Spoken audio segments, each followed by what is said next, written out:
പരിശുദ്ധമ്മ ദേവമാതാവ് സമയഘടികാരം നെഞ്ചിൽ ചാർത്തിക്കൊണ്ട് ദുരന്തമുണ്ടാകാമ്പോൾ പ്രാർത്ഥിക്കണമെന്ന് പറഞ്ഞ കൃപാസന അൾത്താരെ പ്രത്യക്ഷപ്പെട്ടത് ഒരു ആരാധനാ സമയമായിരുന്നു. ആരാധന സമയത്ത് ഒരു പക്ഷേ പ്രത്യക്ഷപ്പെടുന്നത്, അൾത്താരെ പ്രത്യക്ഷപ്പെടുന്ന അപൂർവമായ ഒരു പ്രത്യക്ഷീകരണമാണത്. ആ പ്രത്യക്ഷീകരണത്തിൻ്റെ അടിസ്ഥാനത്തിലാണ് ഞങ്ങളിപ്പോൾ പ്രാർത്ഥിക്കുന്നത്.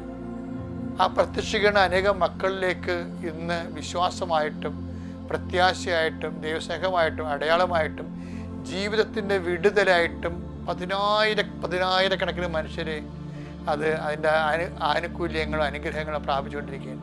കർത്താവെ, അത് തുടരുവാനും എൻ്റെ കാലത്തിന് ശേഷവും ദൈവത്തിൻ്റെ ആ പദ്ധതി തുടരുമെന്നുള്ള ബോധം എനിക്കുണ്ട്. പക്ഷേ അതേസമയം തന്നെ ദൈവം ആഗ്രഹിക്കുന്ന പോലെ വളരുവാനും ദൈവികമായ തിരുമനസ് നിറവേറുവാനും സഭയെ അങ്ങ് ഒരുക്കണമെന്ന് പ്രാർത്ഥിക്കുന്നു. കർത്താവെ, ആരെല്ലാം പ്രത്യക്ഷീകരണത്തെ വിശ്വസിക്കുന്നുവോ, ആരെല്ലാം പ്രത്യക്ഷീകരണം വിശ്വസിച്ചുകൊണ്ട് ഉടമ്പടി എന്ന ജീവിതമാർഗത്തിലേക്ക് ജീവിത രീതികളിലേക്ക് കടന്നുവോ, ആ ജീവിത മാർഗത്തിലൂടെ അവരെ വളർത്തണമെന്ന് പ്രാർത്ഥിക്കുന്നു. അവരുടെ വിശുദ്ധി, അവരുടെ വിശ്വാസം, അവരുടെ സുവിശേഷ സാക്ഷീകരണം, അവരുടെ സുവിശേഷ കൈമാറ്റം എല്ലാത്തിലൂടെയും കർത്താവെ അങ്ങയുടെ ദൈവികമായ തിരുമനസ് നിറവേറാൻ ഇടയാക്കണമേ.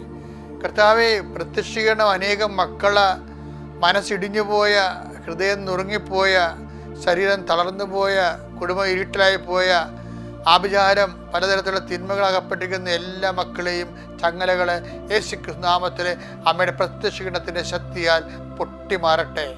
കർത്താവിൻ്റെ നാമത്തിൽ അവർ സൗഖ്യം പ്രാപിക്കട്ടെ. യേശുക്രിസ്തുവിൻ്റെ പരിശുദ്ധ അമ്മയുടെ മാധ്യസ്ഥത്തിൽ നിങ്ങളെ ശക്തി പ്രാപിക്കട്ടെ. അമ്മയിൽ ആവശിച്ച അതേ പരിശുദ്ധാത്മാവ് നിങ്ങളിലും നിറഞ്ഞുകൊണ്ട് ചിറകിട്ടടിച്ചുകൊണ്ട് എല്ലാത്തിനെയും അതിജീവിക്കാനുള്ള ആത്മധൈര്യവും അപ്പോസ്തലന്മാർക്ക് കിട്ടിയ ആത്മധൈര്യത്തെ നിങ്ങൾ അഭിഷേകം ചെയ്യപ്പെടട്ടെ. എൻ്റെ കർത്താവിൻ്റെ ഉന്നതമായ നാമത്തിൽ സഭയുടെ അധികാരത്തിൽ കുരിശടയാളത്തിൽ പ്രത്യക്ഷീകരണത്തിൻ്റെ മുഴുവൻ അനുഗ്രഹം ഈ കുടുംബത്തിൻ്റെ മേൽ നിങ്ങൾ ഓരോ വ്യക്തികളുടെ മേലും വന്നിറങ്ങുകയും ദൈവം നിങ്ങൾക്ക് എന്നും അനുഗ്രഹമായി മാറുകയും ചെയ്യട്ടെ.